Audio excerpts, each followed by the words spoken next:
Following 3 weeks of testimony, the murder case against former police officer Derek Chauvin in the death of George Floyd is now up to the jury. Prosecutors made their final pitches Monday for jurors to convict Chauvin on murder and manslaughter charges.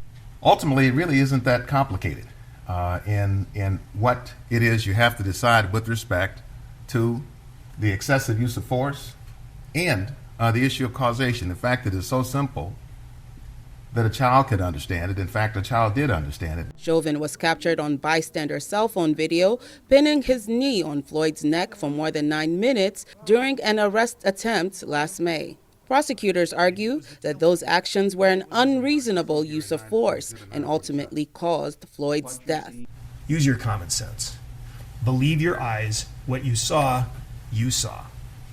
Chauvin's lawyer countered that Chauvin did what any reasonable officer would have done in such a situation. In this case, the totality of the circumstances that were known to a reasonable police officer in the precise moment the force was used demonstrates that this was an authorized use of force, as unattractive as it may be. Nelson also disputed Floyd's cause of death and argued that Floyd's drug use and pre-existing health condition played a role. They just want you to ignore significant medical issues that presented to Mr. Floyd.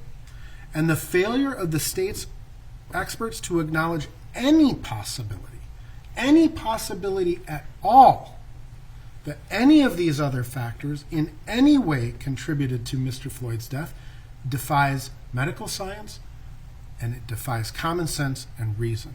The jury has been isolated from the public as they deliberate Chauvin's fate. All jurors must agree for a verdict to be reached. One person on the jury holding out and voting not guilty or saying that they don't see guilt allows what's called a hung jury, and then the client is not convicted. Floyd's death sparked months-long protests across the United States. Communities are once again bracing for a verdict in the case, which many say has become a symbolic test for America's justice system. Jesus Melny, VOA News, Washington.